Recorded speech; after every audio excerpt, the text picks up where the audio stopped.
방학을 기획해보라고 했어야 되는 건 아니에요. 망치를 주면 못을 박아요. 5분 이상 있는 경우는 거의 없을 거고요. 수능 8점 맞아서 인생을 8점이요?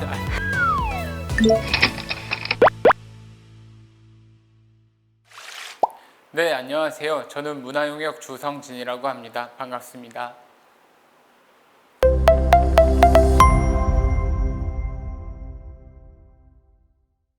오늘은 문화예술 분야의 사업을 어떻게 기획할까, 또 그 기획서를 어떻게 쓸까에 대해서 함께 얘기 나눠보는 시간을 가지려고 합니다. 사실 30분 정도 되는 시간에 이거 완전히 잘 쓰게 결론을 낼 수 있는 문제는 아닌 것 같아요. 그래서 제가 기획을 하면서 기획서를 쓰면서 했던 고민들을 좀 나누고 함께 생각해 볼 것들을 같이 나누는 시간으로 진행을 해보겠습니다.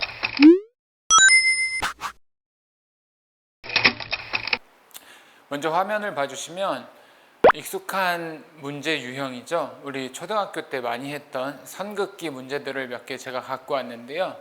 땡땡에 알맞는 단어들을 연결해 보세요입니다. 한 번씩 마음속으로 생각을 해보시겠어요? 방학생활은 계획표가 맞는 것 같아요. 그렇죠? 여행은 기획이 어울리십니까? 계획이 어울리십니까? 여행 계획이라는 말이 입에 더 잘 붙는다고 하시는 분들이 많은 것으로 제가 느낄 수 있네요. 문화예술 사업은 기획이 맞을까요? 계획이 맞을까요? 조금 이제 헷갈리기 시작하실 수도 있을 것 같습니다. 그럼 이제 본격적으로 헷갈리는 인생에 대해서 한번 생각을 해봅시다. 인생은 기획하는 걸까요? 계획하는 걸까요? 아마 많은 분들이 인생 계획이 입에 딱 떠오르시다가 이게 흐름상 기획이라고 해야 되는 것 같은데 하는 느낌적인 느낌을 받으실 것 같아요. 물론 정답이 있는 문제는 아닙니다. 하지만 우리가 조 땡땡들의 기획을 넣을지 계획을 넣을지 조금씩 헷갈리는 이유는 아마도 기획이랑 계획을 구분해서 생각해 본 적이 별로 없고 또 각각의 단어에 대해서 충분하게 정의를 고민해 보지 않았기 때문이라고 저는 그렇게 생각을 합니다. 그래서 제가 기획과 계획에 대한 관계를 조금 설명하고자 다른 분이 정의해 놓은 걸 하나 가져왔는데요. 이 정의는 광고를 하는 TBWA의 김백수 국장이라는 분이 어디 강연에서 정리해 놓은 거를 제가 훔쳐왔습니다. 제 친한 친구라서 말씀은 드리고 갖고 왔는데요. 여기를 보면 기획을 통해 프로젝트의 목적을 규정한다. 그리고 나서 그 목적을 성취하기 위한 계획을 수립한다. 이렇게 정의를 해놨더라고요. 그러니까 기획이라는 거는 목적이라는 걸 만드는 거다. 목적을 정하는 거다.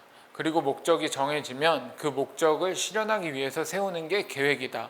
그러니까 프로젝트 기획, 프로젝트의 목적이 나오고 프로젝트 계획 이렇게 풀어서 설명을 했었습니다. 그런데 여러분은 인생에서도 계획이라는 말이 먼저 떠오르는 건 왜일까요? 대부분 우리가 사업도 사업 기획서라는 말보다 사업 계획서라는 표현을 많이 쓰잖아요. 저는 그렇게 된 데에는 모든 문제의 원인이 바로 이 생활 계획표에 있다고 생각을 합니다. 생활 계획표 다 오랜만에 보시죠? 다들 한 번씩은 그려보셨을 것 같아요. 우리 초등학교 때 맨날 방학 때마다 이거 그렸잖아요. 근데 이거 다 지켜보신 분 계신가요? 이거를 나는 한 번도 안 어겨봤다. 아마 한 분도 안 계실 거라고 생각을 합니다. 저는 그리고 여러분들이 이 계획표를 지키지 못했던 게 여러분의 잘못이 아니라고 생각을 해요. 그게 무슨 얘기냐? 좀 전에 얘기한 것처럼 기획이라는 거는 목적을 정하는 거고 그 목적에 맞춰서 계획을 수립하는 거라고 이렇게 나눠서 생각을 해보자고 했잖아요. 선생님들이 우리한테 방학을 기획해 보라고 했어야 되는 건 아닐까? 이런 생각이 드는 거죠. 무슨 얘기냐면 내가 목적을 정하고 그 목적에 따라 세운 계획이 아니기 때문에 우리는 이 계획표를 지키지 못했던 거라고 저는 생각합니다. 그러면 선생님들은 왜 우리한테 기획을 하라고 하지 않고 방학을 계획만 하라고 했을까요? 당연합니다. 학생의 목적이 정해져 있었기 때문이죠. 학생은 말 잘 듣고 공부 열심히 해서 좋은 대학 가는 거 이런 목적을 선생님이 학교가, 사회가 정해놨기 때문에 우리는 목적을 우리가 정할 이유가 없었던 거죠. 그냥 계획만 세우면 됐던 거예요. 근데 이게 학교만의 문제가 아닙니다. 여러분은 지금 어떤 목적으로 사시나요? 아마 물어보면 그렇게 대놓고 얘기는 안 하겠지만 많은 분들이 머릿속에 돈을 많이 벌기 위해서라고 생각을 할 겁니다. 자본이라는 게 목적을 정해놓고 우리는 그 돈을 어떻게 벌지, 코인으로 벌 거냐, 주식으로 벌 거냐, 재테크를 할 거냐, 투잡을 할 거냐, 막 다 계획이거든요. 우리는 기획, 목적을 정하는 능력을 많이 잃어버린 것 같아요. 그런 근육들이 우리한테 사라진 게 아닌가. 그래서 계획과 기획을 확실히 구분하고 기획 단계에 조금 더 힘을 쏟을 필요가 있다는 생각을 첫 번째로 말씀드리고 싶었습니다. 제가 이제 기획을 할 때 머릿속에서 돌아가는 어떤 프로세스를 그림으로 한번 그려본 건데요. 이 그림에서는 사실 순서가 제일 중요합니다. 내가 하고 싶은 일이 1번이고요. 사람들이 좋아하는 일을 찾는 거가 2번째. 3번째가 그거를 연결하는 거. 4번째가 그걸 어떻게 전달할 거냐. 여기서 전달이라고 하는 건 뭐 어떻게 말하냐 이런 것뿐만 아니라 어떤 형식에 담을 거냐. 축제냐, 교육이냐, 뭐 원데이 클래스냐, 체험 프로그램이냐 이런 걸 다 포함하는 거고요. 그리고 마지막 단계가 어떤 자원을 활용할 거냐. 이런 순서로 기획이 되는 게 저는 개인적으로는 좋다고 생각을 합니다. 그런데 여러분들이 최근에 했던 기획 과정을 한번 생각해 보세요. 아마 순서가 반대로 돼 있을 겁니다. 가장 먼저 어떤 자원, 여기서 시작을 하는 기획이 대부분일 거예요. 무슨 얘기냐 하면 사업이 떠야, 어떤 지원사업 공모가 떠야, 어떤 공모전이 떠야 그걸 보고 기획을 시작하는 경우가 대부분이라는 거죠. 그러다 보니까 목적을 내가 정하지 못하고 그 사업이 정해준 목적만 따라가는 겁니다. 그러면 어떤 일이 이루어지느냐? 그 사업에서 망치를 주면 못을 박아요. 톱을 주면 나무를 썰고 삽을 주면 땅을 팝니다. 아무리 반복해도 나한테 쌓이는 게 없어요. 내 목적에 따라서 진행한 일이 아니니까. 계획을 아무리 세워도 아까 생활계획표처럼 지키기 어려워지는 겁니다. 그래서 내가 하고 싶은 일, 이게 제일 중요하다고 말씀드렸는데, 근데 내가 하고 싶은 일을 지원 사업이 원하지 않는데 어떻게 해요? 뭐 이런 말씀을 하실 수도 있을 것 같아요. 물론 완전히 일치할 수는 없겠죠. 내가 하고 싶은 일을 지원 사업이 딱 너 이거 해라 하는 경우는 많지 않겠죠. 하지만 예를 들면 이런 겁니다. 머릿속에 내가 짓고 싶은 집의 그림을 먼저 그리는 겁니다. 나는 뭘 하고 싶은 사람이다. 내가 짓고 싶은 집은 이거다. 그러고 그 집을 염두에 두고 사업들을 보는 거예요. 그러다 보면 저 사업은 내가 집은 못 지어도 뭐 창문 하나는 만들 수 있겠는데, 기둥을 2개 세울 수 있겠는데, 또 이 사업은 이 집은 못 짓지만 집 앞에 화단을 만들 수 있겠구나. 이 사업을 통해서는 문짝들을 미리 만들어 놓을 수 있겠네. 뭐 이 사업은 화장실. 뭐 이러다 보면 사업들을 반복하면서 결국 내 집을 완성해 가게 되는 거죠. 사업을 반복하면서도 자기가 얻는 것도 있고, 이런 식으로 사업에 접근을 해야 사실 우리가 지원 사업이라고 부르긴 하지만 누가 누구를 지원한다기보다는 필요에 의해서 관계를 맺고 협력한다고 보는 게 더 맞을 것 같거든요. 자기 집에 그림이 있는 사람이 와야 사실은 사업의 주관처 입장에서도 원하는 결과, 과정을 얻을 수 있을 거라고 생각을 합니다. 이 그림에서 보면 이 가운데 부분, 내가 하고 싶은 게 뭐냐, 그리고 뭐 물론 그 일을 정말 세상에 하고 싶은 사람이 나밖에 없으면 이런 공공의 사업으로는 할 수 없겠죠. 그 대신 한 명만 있어도 할 수 있다고 생각을 하거든요. 사람들이 좋아하는 일과 겹치는 부분을 찾아서 연결하는, 사업의 목적을 정리하는, 이게 이제 기획이고, 나머지 어떤 형식으로 풀어낼 거냐, 또 어떤 사업, 어떤 자원을 활용할 거냐, 이런 거는 다 그 다음 단계인 계획이라고 생각을 합니다. 이렇게 기획과 계획을 좀 나눠서 생각을 해보시면 좋을 것 같습니다. 자, 우리가 또 많이 반복하는 문제가 있습니다. 일단 그림을 한번 보시죠. 제가 이상한 표를 하나 만들어 봤는데요. 여러분이 만약에 좋아하는 이성이, 마음에 둔 이성이 생겼다고 가정을 해봅시다. 그리고 그 분에게 글로 마음을 정해야 되는 상황이에요. 그래서 뭐 연애 편지, 고백 편지 같은 걸 쓰려고 하는데 편지지 양식이 이렇게 돼 있는 거예요.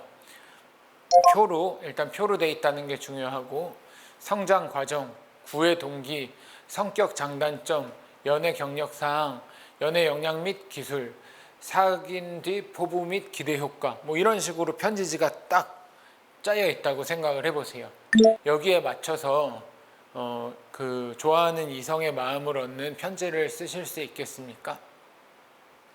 아마 많은 분들이 아유 어떻게 저런 데다 편지를 쓰냐 하면서 조금 피식 웃으셨기를 저는 내심 기대하고 있는데 어떠셨을진 잘 모르겠네요. 근데 상황을 조금만 다르게 놓고 보면 우리는 저런 이상한 표를 보고 웃지 않는다는 거죠. 우리가 기업의 입사 지원서를 쓸 때 혹은 사업의 지원서를 쓸 때 다 저렇게 물어보잖아요. 근데 방금처럼 비웃지 않으시고 그냥 충실하게 답을 채워갑니다. 그러다 보면 어떤 일이 일어나느냐, 입사 지원서를 예를 들어보면 성장 과정 설명할 때는 뭔가 있어 보여야 되니까 저는 이것도 해봤고 늘 새로운 거에 도전하면서 뭐 세상 사람들을 많이 만나고 막 이런 얘기를 쓰다가 또 한참 시간이 지나서 뒤쪽에 자신의 특장점 같은 거 쓸 때는 뭐라고 써야 멋있을까 하다 보면 저는 끈기가 남달라서 마라톤도 뭐 완주하고 철인 3종 경기에 도전하고 있습니다. 이런 얘기를 쓰는 이야기가 앞뒤가 전혀 맞지 않는 일종의 분열을 맞이하게 되는 거죠. 당연합니다. 우리는 머릿속에서 저렇게 표로 딱딱 나눠서 생각하지 않잖아요. 우리는 머릿속에서 이야기로 생각을 합니다. 그렇기 때문에 저렇게 양식의 뭔가를 쓰려고 하다가 기획서가 더 안 되시는 경우가 많은데, 그거는 그 전에 내 머릿속에 내 계획을 이야기로 충분히 만들지 않았기 때문에라고 저는 생각을 합니다.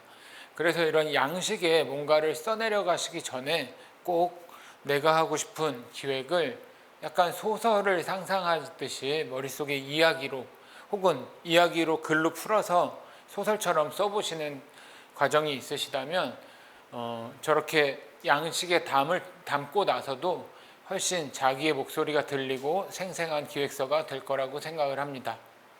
물론 마지막에 우리는 어떤 양식에 맞춰서 글을 써야 됩니다. 그래서 양식도 중요하겠죠. 근데 이 양식이라는 거는 저는 양식에 우리가 생각한 이야기를 담는 과정을 빨래로 생각하면은 양말 뭐 이런 다 빠른 빨래, 개킨 빨래를 서랍에 넣는 거라고 생각을 하거든요. 빨래 귀찮죠. 뭐 여기저기 빨랫감 모으고 세탁기 돌리고 세제 넣고 섬유유연제 넣고 꺼내서 뭐 얼룩 안 지워진 거 있으면 또 하고 뭐 밖에다 널거나 드라이기 돌리고 개키고 그리고 서랍에 넣는데, 서랍에 넣는 과정은 별로 안 힘들잖아요. 이 다른 과정에 비해서. 왜 그럴까요? 저는 그게 우리가 어디다 뭘 넣을지를 다 정해놨기 때문이라고 생각을 하거든요. 양말을 어디다 넣고 여름 옷을 어디다 넣고 러닝을 어디다 넣고 뭐 이런 걸 다 정해놨기 때문에, 또 그 일을 우리가 계속 반복했기 때문에 이 과정에는 상대적으로 큰 노력이나 고민이 따르지 않습니다. 만든 이야기를 형식에 넣는 거가 저는 이런 단계라고 생각을 해요. 다 개켜져 있는 빨래를 서랍에 넣는 것. 근데 우리는 이상하게 기획서를 쓰고 내 기획을 표에 담을 때, 양식에 전환할 때는 매번 양식을 새롭게 고민하시는 것 같아요. 이번에는 뭘 어디다 넣을지, 빨래로 따지면 이걸 매번 새로 정하는 거예요. 양말을 이번에는 어디다 넣을까, 셋째 칸에 넣을까, 첫째 칸에 넣을까. 이 과정은 그럴 필요가 없이 정해진 걸 반복적으로 쓰셔도 된다. 창의성은 양식에서 발휘하시지 말고 이야기에서 발휘하셨으면 좋겠다라는 말씀을 드리고 싶습니다.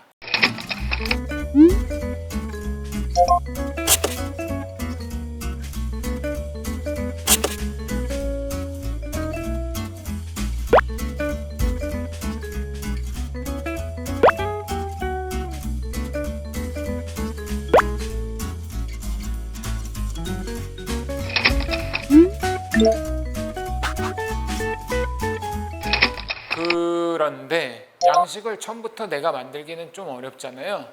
그래서 이 양식은 다른 사람들이 만들어 놓은 검증된 양식을 쓰면 된다고 생각을 합니다.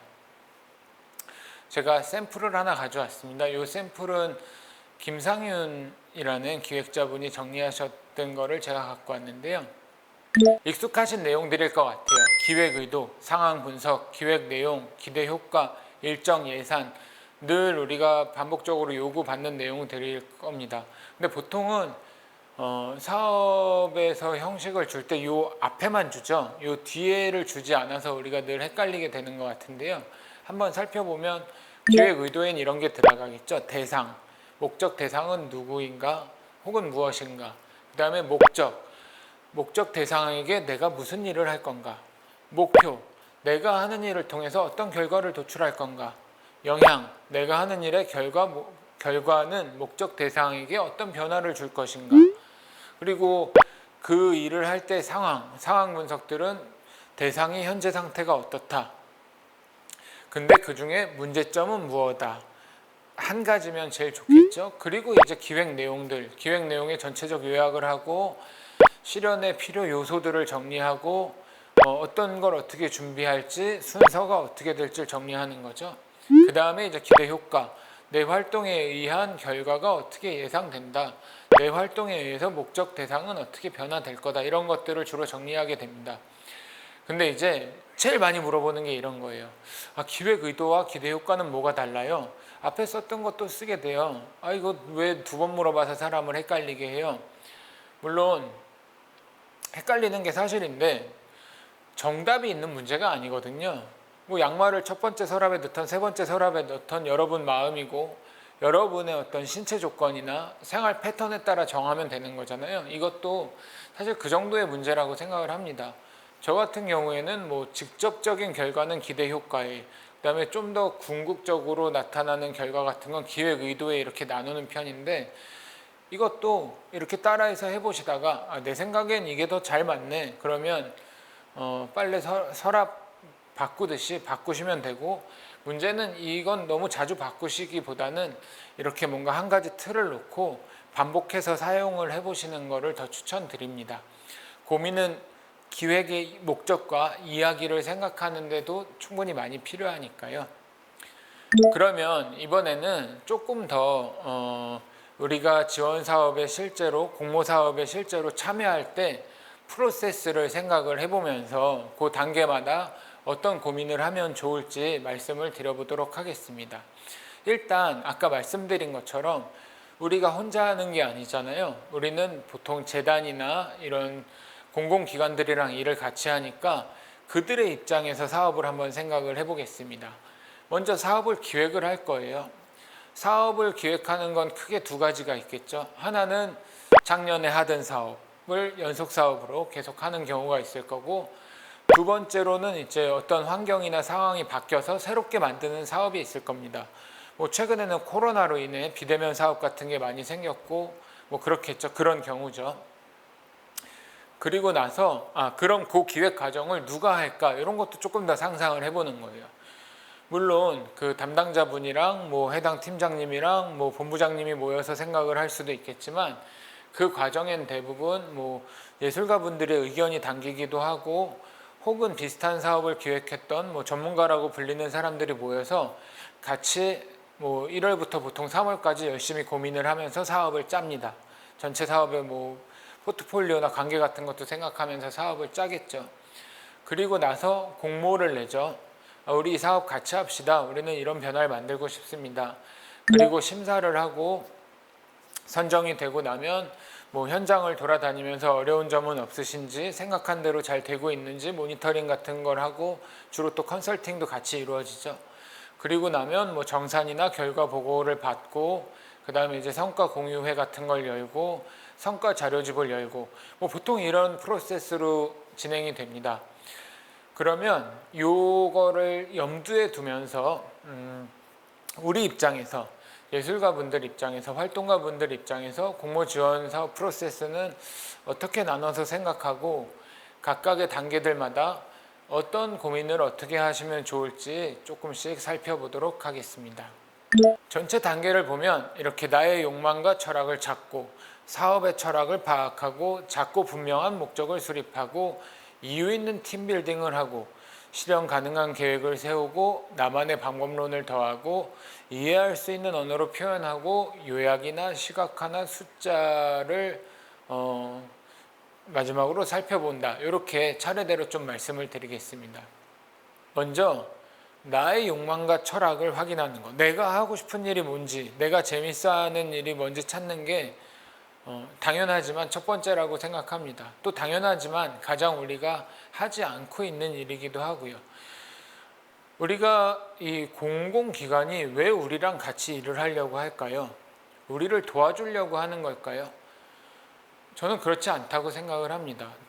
지금은 오히려 이 다양한 주체들이 이 사업에 참여를 해서 이 사업의 다양성을 확보하는 게 예전에 공공성만 중시하던 때랑은 좀 가장 큰 차이라고 생각을 합니다. 문화도시라든가 뭐 이런 데서 계속 시민 주체 들을 강조하고 있는 것도 그런 이유일 텐데요. 그렇기 때문에 여러분의 고유한 생각이 중요한 겁니다. 여러분이 어떤 사람인지가 중요한 거고, 그래서 거기서부터 꼭 사업을 출발해 주셨으면 한다는 말씀을 다시 한번 강조드리고요. 두 번째 단계는 이제 사업 철학을 파악하는 단계입니다. 보통 이거는 우리가 어떤 사업 공고문이 뜬 걸 보거나 문자로 받거나 지인이 소개를 해줘서 사업을 마주하는 단계일 텐데요. 대부분의 분들이 되게 빠르게 공모를 한번 보고 나서 양식 다운 받고 이 공모 안내는 다신 보지 않아요. 양식에 맞춰서 얘기만 쓰기 시작합니다. 그래서 이 공모 안내서를 읽어보는 게 생각보다 저는 되게 중요하고 시간을 많이 들여야 되는 일이라고 생각을 하거든요. 왜냐하면 나랑 같이 할 파트너가 어떤 고민을 갖고 무슨 일을 하고 싶은지 아는 게 중요하니까 말이죠. 그래서 이때 단어 하나하나 어떤 단어들이 가장 많이 쓰였지, 어떤 단어가 가장 중요한 위치에 있지, 이런 걸 살펴보는 과정이 있을 거고, 또 더 해볼 수 있는 일은 이런 게 있을 겁니다. 보통 연속 사업의 경우에는 작년도 사업을 검색해 보면 성과 자료집 같은 게 나오죠. 그럼 거기서 그 기관이 생각하는 우수 사례란 말은 별로 안 좋아하긴 하지만 어쨌든 그런 사례들을 모아놓은 자료집이 보통 나오잖아요. 그럼 그 사례집을 읽어보는 겁니다. 여러 해 진행됐으면 여러 해 차를 읽어볼 수 있겠죠. 그러다 보면 이 사업이 생각하는 좋은 프로젝트라는 건 이런 거구나, 이런 프로젝트를 이런 점 때문에 좋아했구나, 이런 걸 확인할 수 있고, 그걸 확인하면 그래, 내가 하고 싶어 했던 것과 비슷한 걸 얘네가 좋아하네, 얘네랑 한번 같이 해봐야겠구나, 혹은 얘네는 내가 생각했던 거랑은 좀 다른 결로 접근을 하는 것들을 더 좋아하네, 이 사업은 손절, 이런 결정을 할 수 있겠죠. 그리고 그 사업계획서들을 사업 성과 공유 자료집 같은 걸 보다 보면 꼭 그 사업에 참여한 사람도 아니고 재단 사람도 아닌데 앞쪽이나 뒤쪽에 이렇게 긴 글을 쓰는 분들이 계세요. 이분들이 이제 보통 아까 주관기관의 입장에서 얘기 드렸을 때 사업을 같이 기획하고 심사하고 현장을 모니터링할 외부 전문가일 경우가 많거든요. 그럼 이분들을 또 쭉 살펴보는 거예요. 이분들은 어떤 글을 썼고 어떤 사업을 썼구나, 이렇게 파악을 하다 보면 내가 같이 하고자 하는 사업이 그냥 뭐를 하는 사업이다가 아니라 어떤 사람들이 어떤 고민을 가지고 어떤 방향으로 만들어 가고 있는 사업이구나, 이걸 좀 더 입체적으로 파악을 할 수 있는 거죠. 그러면 나도 내가 하고 싶은 여러 가지 중에서 거기에 더 잘 맞는 거를 잘 어필할 수 있고, 그러면 선정될 확률도 당연히 높아질 거라고 생각이 됩니다. 그러면 그 다음에는 아까 양식에서도 잠깐 말씀을 드렸었는데 작고 분명한 목적을 세우는 게 중요하다고 생각합니다. 보통 목적이 다 너무 거창하거든요. 지구를 구하고 세상을 구하려는 목적들이 많아요. 그 정도까지는 아니라도 지역 문화를 활성화하겠다, 세대 간의 소통을 통해서 갈등을 해결하겠다, 마을 공동체를 복원하겠다, 우리가 500만 원, 1000만 원, 2000만 원 정도 사업으로 그런 일들을 할 수 있을까요? 물론 뭐 빵 프로는 아니죠, 확률이. 하지만 저는 대단히 낮은 확률이라고 생각을 하고, 그렇기 때문에 우리가 진짜로 할 수 있는 작고 분명한 목적까지 더 좁혀서 생각을 해볼 필요가 있다고 생각합니다. 그 큰 얘기들은 모두가 다 똑같이 얘기하는 것들이거든요. 그래서 이게 자기의 철학과 연결되는 작고 분명한 목적을 정확하게 찝어내는 것, 이게 기획의 핵심이라고 저는 생각을 합니다. 그리고 나면 여기에 나만의 방법론이라는 거를 조금 더 고민할 필요가 있는 것 같아요. 어떤 거냐 하면, 기관 입장에서 다 좋은데요, 그 일을 딴 사람 말고 왜 작가님이랑 해야 될까요? 라고 했을 때 답할 수 있는 부분인 거죠. 그 답이 결국 나만의 방법론일 것 같은데, 구체적일수록 당연히 좋고, 이런 방법론 같은 거는 사실 기획서를 쓸 때 이런 양력 같은 거, 단체 경험 같은 거 쓰잖아요. 여기랑 연결되어 있는 게 중요하겠죠. 내가 이번에 새로운 방법론을 갖고 와서 새로운 시도를 하겠습니다 보다, 우리 단체는 나는 이러한 방법론을 가지고 이러이러한 사업들을 해서 이런 문제를 해결하려고 했고, 그 연장선상에서 이 사업에서는 어떤 방법론을 쓰겠다, 이렇게 조금 고유한 방법론을 제시해 주는 부분이 중요하다고 생각을 합니다. 다음으로는 이해할 수 있는 언어로 글을 써야 된다. 너무나 당연한 얘기인데, 이거를 꼭 강조드리고 싶은 이유는, 많은 분들이 남들의 이야기를 나만의 언어로 하세요. 그게 무슨 얘기냐면, 뭐 업사이클링, 뭐 힐링, 실패해도 괜찮아, 뭐 찾아가는 콘서트, 이렇게 전국에서 한 5,000명쯤 하고 있는 얘기를 하는데, 글은 자기만 알아볼 수 있는 굉장히 예술적인 표현으로 쓰시는 경우가 많다는 거죠. 물론 우리가 작가분들이 전시를 하거나 뭐 이럴 때는 도록에서는 마음껏 본인의 언어를 더 추상적이고 개념적이고 또 예술적으로 표현을 하셔도 좋지만, 기획서라는 거는 일종의 지도 같은 거라고 생각을 하거든요. 누가 봐도 똑같이 해석할 수 있어야 되고 쉬워야 됩니다. 그래서 정리하면, 남들이 다 하는 얘기 말고 나의 이야기를 나만의 언어 말고 누구나 알아들을 수 있는 말로 전달을 해보자. 특히 기획서를 쓸 때 그 점을 유의해 주시면 좋겠습니다. 그 다음은 요약, 시각화, 숫자, 이런 것들이 대단히 중요하다라는 말씀을 좀 드리고 싶은데요. 이 강의를 보시는 작가님들, 뭐 예술가분들, 활동가분들이 쓴 계획서를 심사할 때 심사위원들이 몇 분 정도 투자해서 읽을 거라고 생각하세요? 단연컨대 5분 이상 읽는 경우는 거의 없을 거고요. 한 1, 2분 만에 판단하는 경우도 많을 겁니다. 좀 말도 안 된다고 생각을 하실 수도 있겠지만, 근데 반대로 또 생각을 해보면, 그 심사하는 사람들이 보통 뭐 5명쯤 모여서 뭐 200개쯤 기획서를 그렇게 1분에서 5분 사이에 보고 잘 됐다고 생각하는 걸 5개씩 뽑잖아요. 그래서 합쳐놓으면 거의 일치합니다. 근데 그렇기 때문에 이런 요약, 시각화적인 표현, 뭐 숫자의 활용, 통계적인 거, 이런 게 중요하다고 생각을 하는데요. 첫 장의 첫 문장, 뭐 사업 개요, 그 다음에 단체 소개의 첫 문장, 혹은 뭐 페이지마다 첫 문장, 뭐 PPT의 경우는 메인 슬로건 카피 같은 것들, 장마다, 이런 것들이 잘 정리되어 있으면 그 세부 내용을 더 보게 만들 거고, 준비하신 노력들을 훨씬 더 잘 전달할 수 있는 방법이라고 생각을 합니다. 그게 잘 안 돼 있는 경우가 많아서 좀 아쉬운 경우가 많았거든요.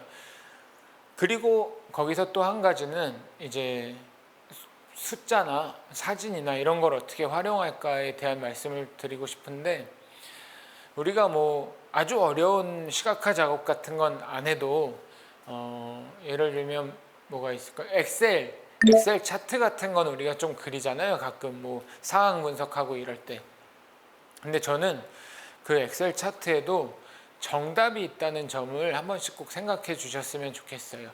그게 무슨 얘기냐면 내가 그리는 이 차트 그래프가 증가를 나타내는지 증감을 나타내는지 혹은 A와 B의 추이를 비교하기 위한 건지 아니면 뭐 정점을 강조하기 위한 건지 뭐 이런 거에 따라서 가장 알맞는 형태의 그래프가 있다는 거죠. 또 다르게 생각해 보면 내가 쓴 기획서를 보는 사람들이 내 기획서를 A4 종이로 칼라로 출력해서 볼 건지 A3의 흑백으로 볼 건지 아니면 커다란 화면에 띄워놓고 볼 건지 텔레비전 화면으로 볼 건지에 따라서 가장 알맞는 적확한 형태의 차트 모양과 색깔이 있을 거예요. 숫자 크기도 마찬가지고요. 근데 우리는 대부분 첫 번째 자동 완성 눌러놓고 야, 나 차트도 그렸어 이러고 뿌듯해 한단 말이죠. 그러면 당연히 이렇게 고민을 좀 더 한 분들보다 기획서가 전달될 확률이 적어질 거라고 생각합니다. 사진도 마찬가지예요. 예를 들어서 공연단체 두 단체가 다른 페이지 다 잘 썼다고 치고 단체 양력 칸에 주요 공연 4개를 사진으로 각각 썼다고 쳐봅시다.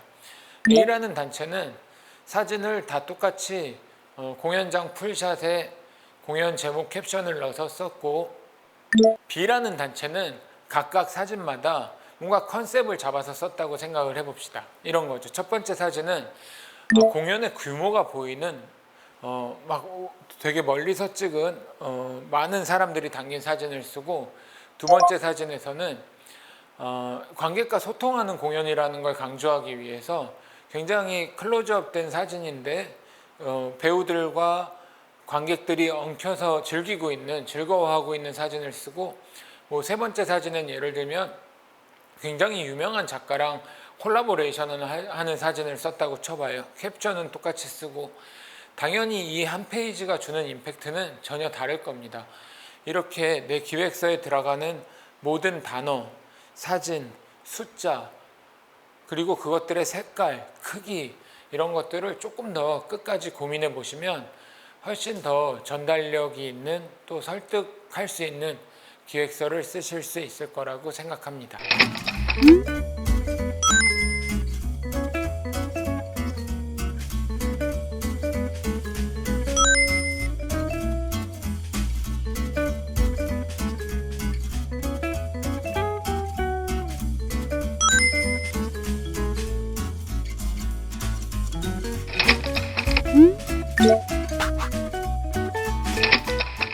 제가 드릴 얘기를 거의 다 드렸는데요. 마지막으로 약간 부록처럼 제가 생각하기에는 이 단어들만 안 써도 좋은 기획서가 될 것 같아요 라고 생각하는 단어 10개를 말씀드리도록 하겠습니다.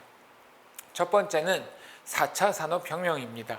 유사한 단어로는 최근에는 코로나19가 있겠죠.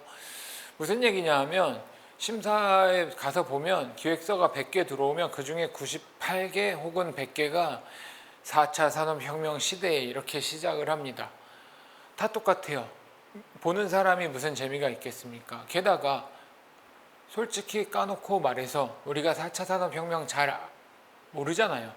저는 사실 3차 산업혁명도 제대로 몰라요. 근데 뭔가 습관처럼 버릇처럼 이런 게 요새 유행이니까 쓰는 이런 단어들을 다 걷어내 보시기를 강력하게 추천드립니다. 두 번째 단어는 다양한이라는 단어입니다. 저도 아까 중간에 몇 번 쓰긴 썼지만 우리가 쓴 기획서를 다시 한번 보시면 다양한이란 단어가 굉장히 많이 나올 거예요. 다양한이란 단어는 기획서를 아주 게을러 보이게 만드는데 특효가 있는 단어입니다. 다양한 참여자들과 다양한 프로그램으로 다양한 효과를 이뤄내겠다. 이상하잖아요. 점심 뭐 먹을래? 다양한 음식을 먹겠습니다. 이상하잖아요. 그 다양한이 뭔지, 갈비인지, 소갈비인지, 돼지갈비인지, 구운 건지, 양념인지, 생인지 이거를 더 구체적으로 찝어내는 게 기획과 계획의 핵심이라고 말씀드릴 수 있을 것 같습니다. 같은 선상에서 남녀노소란 말도 제발 그만 보고 싶은 단어로 뽑았습니다. 남녀노소를 대상으로 뭐뭐를 한다. 뭐 서울 시민을 대상으로, 강원도민을 대상으로 강원도민 전체가 좋아하는 프로그램을 만들 수 있을까요? 저는 불가능하다고 생각합니다. 뭐 스필버그가 4천억 정도 들고 오면 만들 수 있을지도 모르겠지만요. 더 구체화해야죠. 대상도. 초등학생인지 4학년인지 남잔지 여잔지 어떤 형제가 있는지 가족이 어떤지 집은 산인지 도시인지. 저는 제가 4학년 때랑 6학년 때 전혀 좋아하는 것들이 달랐거든요. 근데 기획서를 쓸 때는 초등학생을 대상으로 이런 걸 우리가 너무 쉽게 생각한다는 거죠. 다음으로는 요새는 많이 줄어들었는데 수혜자라는 단어도 대단히 경계해야 될 단어라고 말씀드리고 싶습니다. 특히 우리가 장애가 있는 분이나 아니면 결혼 이주 여성 이런 분들이랑 프로젝트를 할 때 내가 뭔가를 베풀어 주겠다라는 말씀을 하진 않아도 뉘앙스를 풍기는 프로젝트들이 있어요. 이런 단어들은 가장 문화와 예술에서 가장 중요한 건 태도라고 생각합니다. 이런 태도에 관련된 단어들은 꼭 한번 더 생각해 보셨으면 좋겠고요. 다음은 SNS를 통한 홍보입니다. 이거는 사실 이게 왜 없어야 된다는 거지? 라고 생각하실 수도 있는데 보통 요새 프로그램 이제 양식을 우리가 받으면 거기에 홍보 계획, 홍보 전략 이런 거 쓰는 칸이 있잖아요. 그 칸에 보면 다들 똑같이 여기도 SNS를 통해서 홍보하겠다, 인스타그램에 뭘 하겠다, 페이스북을 통해서 하겠다 하시는데 홍보 전략의 핵심은 물론 그런 미디어, 매체를 뭘 쓰느냐도 중요하지만 무슨 말을 누구에게 어떤 톤으로 할까가 더 중요한데 그거를 얘기하시는 분들은 거의 없고 매체만 얘기하세요. 그래서 이 매체를 얘기하기 전에 사람에 따라서 우리는 뭐라고 사업을 설명할 거냐. 우리가 앞쪽 기획서에서는 우리의 사업의 언어로 객관적으로 얘기를 했다고 하면 실제 참여하시는 분들한테는 어떤 단어로 어떻게 말을 걸 거냐 이거를 생각해야 된다는 거죠. 재단에서도 가끔 보면 내부에서 행정 처리하는 문서를 그냥 사업 공모에 그대로 쓰시는 경우가 많아요. 근데 사실 그건 잘못된 거죠. 우리가 파트너를 구하는데 그 파트너의 언어로 말을 거는 거, 이 부분이 굉장히 중요하다고 생각합니다. 그 다음은 체험, 키트, 부스 이런 3종 세트가 있는데 우리가 이제 뭔가 접근성을 쉽게 하려고 하다 보니까 다 쪼개요. 그리고 부분을 미리 만들어요. 키트 같은 게 이제 대표적인 거죠. 근데 우리가 원래 하려고 하던 게 그러다 보니까 사라집니다. 무슨 얘기냐 하면 우리가 원래 문화예술이라는 거, 또 문화예술 교육, 이런 체험, 경험 프로그램들은 학교에서 하는 걸 더 하려고 하는 거 아니잖아요. 근데 아이들이 똑같은 키트를 갖고 똑같은 속도로 똑같은 걸 만들어서 똑같은 결과물을 만들어서 이게 무슨 의미가 있냐는 거죠. 이거 관련해서는 인터넷에 검색을 해보시면 임상빈 선생님이 쓴 단두대 위에선 체험주의라는 글이 있습니다. 꼭 한 번씩 체험이나 키트나 원데이 클래스를 생각하시는 분들은 꼭 한 번씩 봐주시면 좋겠습니다. 지역문화예술 발전, 이건 아까 설명을 다 드린 것 같아요. 너무 거창한 얘기 하지 말자 이런 거였고, 그 다음 단어는 치유라는 단어인데요. 치유는 또 왜 뭐라고 그러는 거야 라고 하실 수도 있을 것 같은데 저는 치유라는 말을 안 써야 예술의 치유적인 효과가 더 그대로 전달될 수 있다고 생각을 해요. 무슨 얘기냐 하면 숲이 있어요. 숲을 생각해 봅시다. 산, 숲, 우리한테 뭔가 치유의 효과를 가지고 있잖아요. 그 치유의 힘은 정말 말 그대로 자연적인 거고 없애기 힘들어요.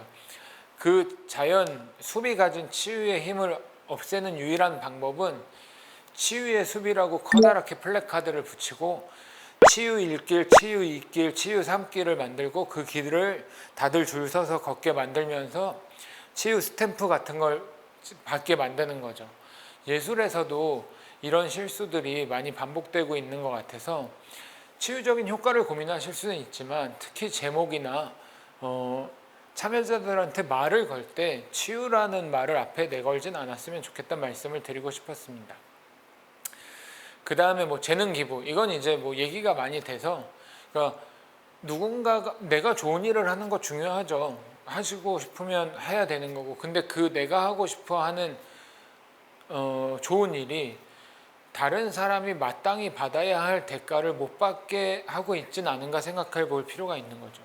또 더 나가서는 최근에 몇 년 전에 제가 같이 일하시는 분한테 그렇게 열심히 일하면 안 된다고 엄청 혼났던 적이 있어요. 그때는 제가 그 말을 잘 이해하지 못했었는데 그 일이 장애가 있는 분들과 함께하는 어떤 행사였거든요. 근데 그분 얘기가 이제 너처럼 열심히 시간을 많이 투입해서 그 일을 하면 그 자리에는 지금 우리가 같이 하고자 하는 저 장애가 있으신 분이 결국 못 오게 된다는 말씀을 하셨어요. 이런 영향들을 같이 생각해 보면 좋을 것 같습니다. 마지막으로 계획 준수인데요. 계획은 당연히 준수해야지 약속인데라고 생각하실 수도 있지만 문화예술과 관련된 사업은 살아있는 사람들과 같이 하는 일이잖아요. 사업이 계획대로 안 되는 게 저는 당연하다고 생각합니다. 상황이 변하면 프로그램도 바뀔 수 있는 거죠. 오히려 어떤 상황이 생길 수 있고 어떤 변화가 생길 수 있고 그럴 때 나는 어떠한 방향에서 대처하겠다 이런 말씀을 해주시는 게 꼭 이 계획서 끝에는 계획을 준수하겠다는 말이 붙는데 그런 말보다 훨씬 더 설득력을 갖추고 실질적으로도 고민해 볼 필요가 있는 이야기라고 생각이 됩니다. 네, 지금까지 좀 짧은 시간 안에 두서없이 제가 생각하는 기획과 계획, 특히 문화예술 분야 사업의 기획과 계획에 대해서 말씀을 드렸습니다. 문화와 예술은 예술가분들, 활동가분들이 훨씬 더 잘하니까 저는 주로 이 기획에 대한 부분을 말씀드렸는데요. 시간이 짧아서 조금 못 나눈 이야기는 여러분을 대표해서 또 다른 선생님이 인터뷰를 통해서 질의응답 시간을 마련해 놓고 계시다고 하니까 거기서 좀 더 자세히 설명드리도록 하겠습니다. 네, 감사합니다.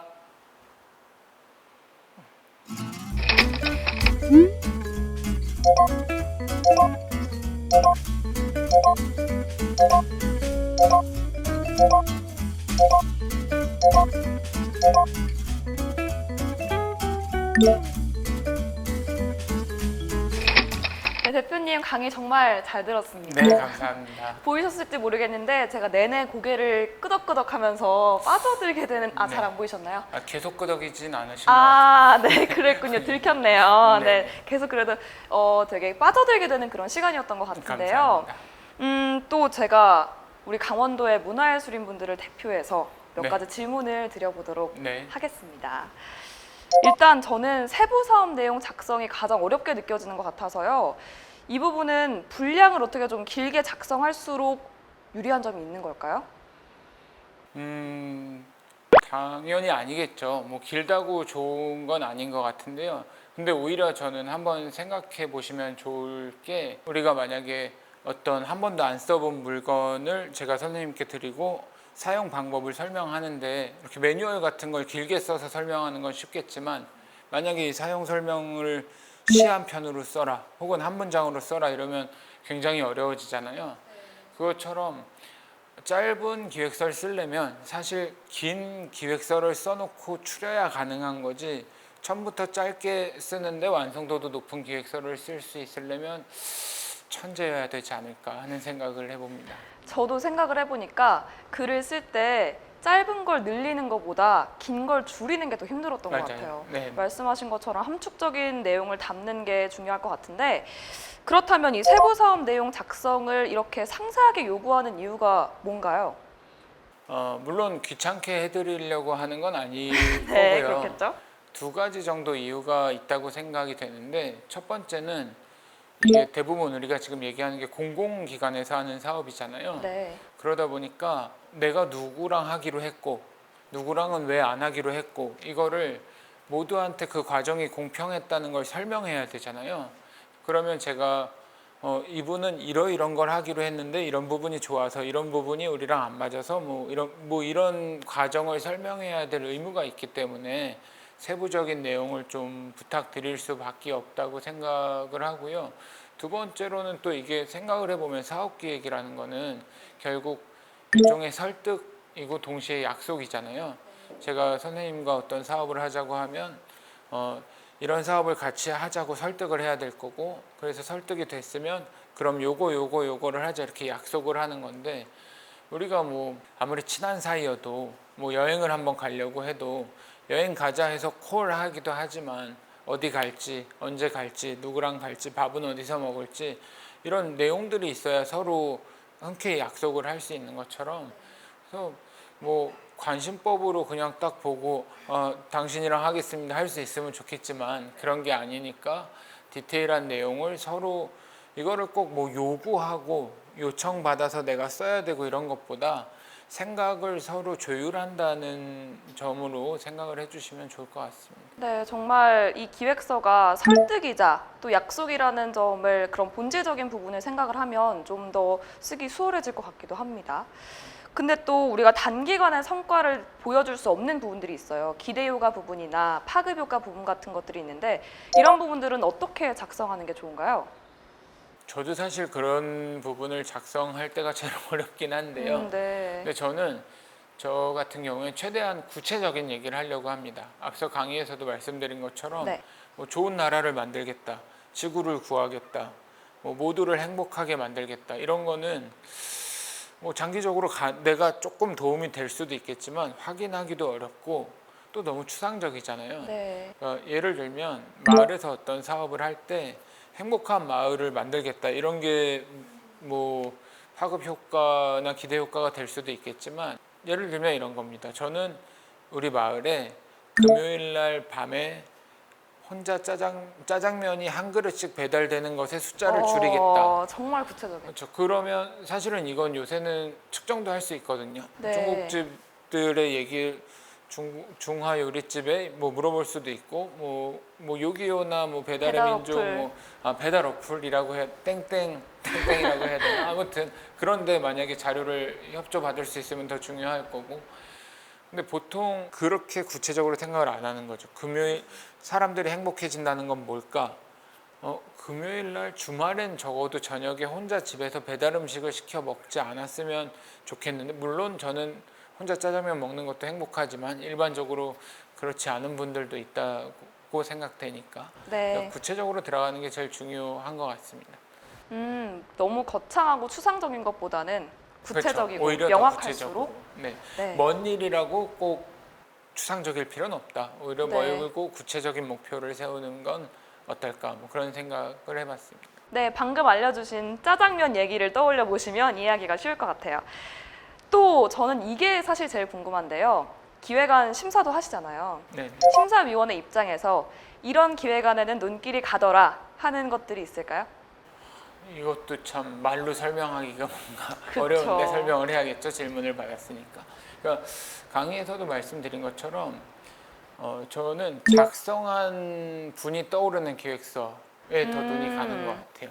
작성한 분이 떠오르고 이 사람이 뭘 하고 싶은지가 분명히 보이고 그래서 뭐가 변하겠구나 뭐 이런 생각이 드는 거죠. 기획서 그리고 또 한 가지를 생각해 보면 어쨌든 우리가 기획을 뭐 말로 만나서 프리젠테이션을 하기도 하지만 글로 전달받아서 글로 네. 읽잖아요.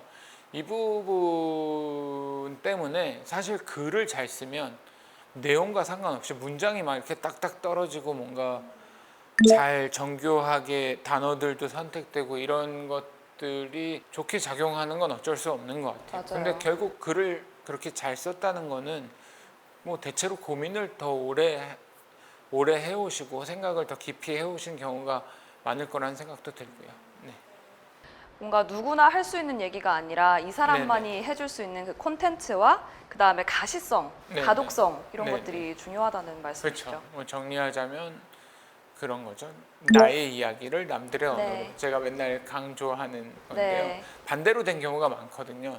다 남들이 하는 얘기를 하는데 글 자체는 자기만 알아들을 수 있게 쓰는. 그래서 이걸 바꿔서 나의 이야기를 남들의 언어로 하는 게 제일 중요한 것 같다. 늘 그렇게 말씀을 드리고 생각하고 있습니다. 네, 그러면 여기서 한 단계 더 들어가서 대표님이 생각하시는 우수한 기획서의 공통점을 한 3가지만 꼽아주시자면 뭐가 있을까요? 3가지나요? 3가지나 떠오르진 않는데 앞에서 말씀드린 거랑 또 겹치는 얘기가 될 것 같지만 뭐 조금 더 추가를 해서 말씀을 드리자면 좀 이 꼰대 같은 단어인데 진정성이라는 단어를 많이 진정성. 쓰잖아요. 특히 문화예술 쪽에서 많이 쓰는 단어인데 그 단어를 저는 어떻게 설명하고 싶냐 하면 기획서를 보다 보면 또 이 사람은 이 사업이 아니어도 이걸 하겠구나. 지금이 아니어도 이 일을 하겠구나. 이 사람은 이 일을 할 수밖에 없는 사람이구나라는 게 전달되는 기획서들이 가끔 있어요. 그런 게 사실 제일 중요한 일이라고 생각해요. 보통 기획서를 써서 뽑힌다 그러면 많은 분들이 뭔가 새롭고 기가 막힌 아이디어로 승부를 하시려고 하는 경우가 많거든요. 근데 어떻게 생각해 보면 새롭고 기가 막힌 아이디어라는 건 그만큼 여태까지 아무도 못했다는 건 실현하기 어려운 일이겠죠. 또 그분은 아마 딴 데 가서 새로운 걸 하게 되지 않을까 이런 생각도 들기도 하고.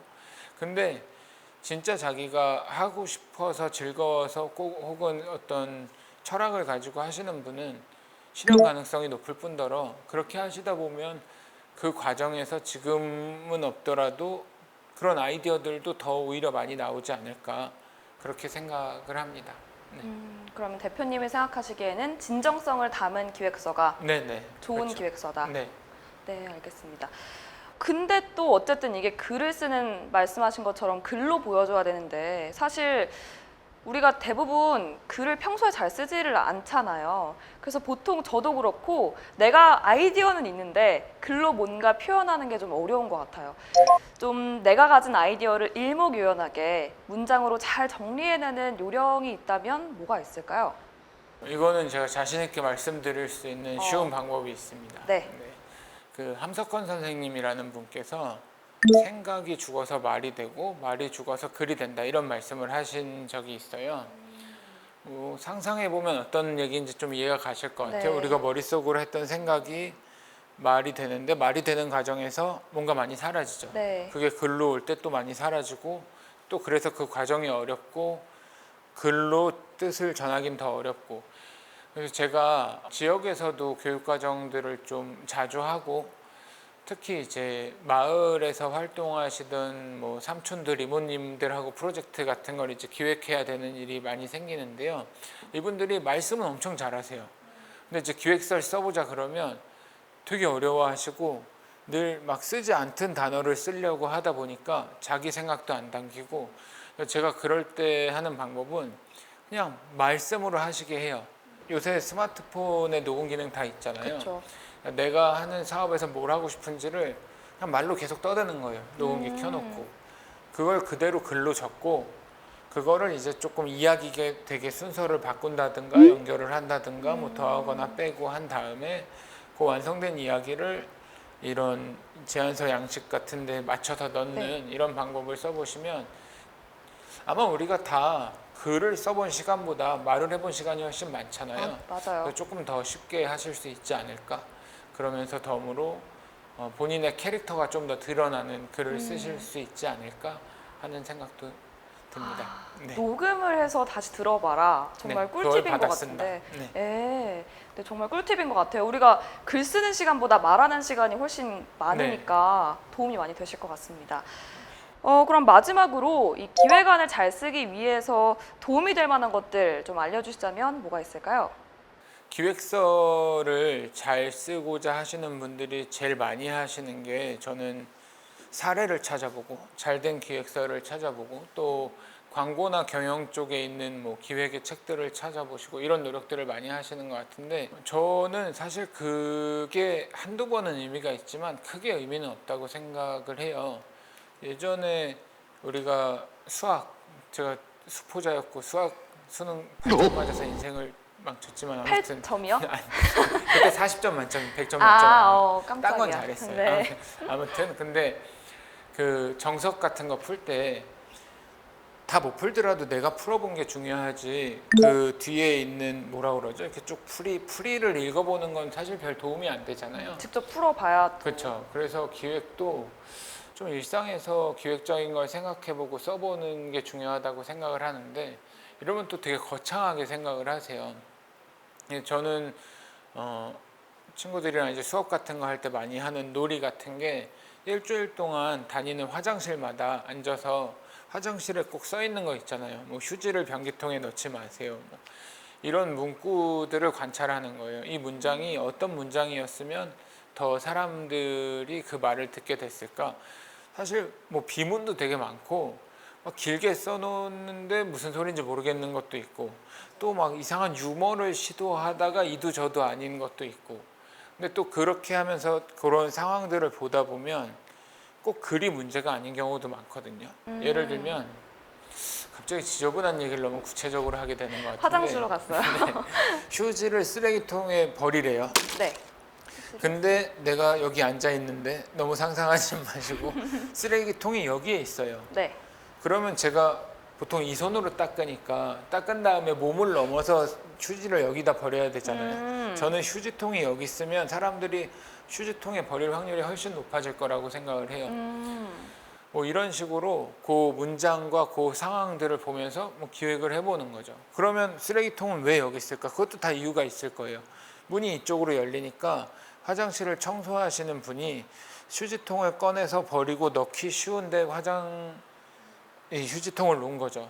그럼 이제 선택이라는 걸 해야 되는 거죠. 이 청소할 때 편한 게 중요하냐 아니면 사람들이 쓰레기통에 버리게 만드는 게 중요하냐 우선순위를 생각해 봐야 되고 뭐 이런 식으로 음식점의 메뉴판 뭐 주차장의 안내판 뭐 이런 작은 것들부터 기획적으로 생각해 보는 거 더 이제 좀 많이 가자면 축제나 뭐 교육 프로그램이든 이런 거에 참여했을 때 그 행사의 기획서를 내가 다시 써보는 거죠. 실제로 그런 일을 하시는 분은 거의 못 봤는데 그렇게까지 실제로 써보신 분들은 대체로 좋은 기획자시거나 되시더라고요. 실제로 제가 아는 가까운 기획자 한 분은 어떤 축제에 갔다 너무 실망해서 그 축제 사무국에 그 다음 연도 기획서를 그냥 아무도 시키지도 않았는데 써서 보냈어요. 그리고 그 다음에 그 축제의 감독이 되신 분도 있었습니다. 네. 네. 집요한 사람이죠. 소름이 돋았는데, 네. 뭐 정리하자면 이제 일단 생활 속에서 그쵸. 기획적인 마인드와 아이디어를 많이 떠올려 보시는 것과 백날 책 읽고 다른 사람이 쓴 기획서를 보는 것보다는 자기가 직접 한 번이라도 기획서를 직접 작성해 보시는 게 도움이 많이 되겠네요. 또 하나 추가하자면 네. 피드백을 좀 다양한 사람들한테 받아보는 거. 많이들 이제 하시는 일이 같이 쓴 사람들끼리 보면서 피드백을 한단 말이에요. 그리고 이거 좋은데 당연하죠. 같이 썼으니까. 같이 생각하지 않은 사람한테 보여주고 그 생각이 전달되는지 확인하는 거. 그 정도까지 같이 해보시면 더 좋을 것 같습니다. 네. 그럼 이게 세 번째 방법. 그리고 네 번째 방법 저 알 것 같아요. 네. 오늘 찍은 강의 돌려보기. 오늘 대표님께서 해주신 강의도 정말 많은 도움을 드릴 수 있을 것 같습니다. 혹시 마지막으로 문화예술 기획안 작성하는 데 있어서 당부하고 싶은 말씀 있으실까요? 재밌는 걸 하시면 좋겠습니다. 뭔가 계속 말씀드리게 되는 것 같지만 좋은 일보다 재밌는 일이랑 좋은 일이 만날 때 힘도 나고 계속할 수 있고 또 그렇지 않을까 생각합니다. 갑자기 추가 질문을 주셔서 좀 당황했습니다. 네, 결국에 내가 좋아하는 것, 내가 원하는 것을 해라 라는 게 제 기억상으로는 강의의 처음과 마지막이 될 것 같네요. 그럼 오늘 강의는 여기서 마무리하겠고요. 또 우리 강원도의 문화예술인 분들도 이 강의를 보시면서 멋지게 기획안에 담아보시기 바라겠습니다. 그럼 더 궁금하신 점은 강원문화재단으로 언제든 문의 주세요. 감사합니다. 네, 감사합니다.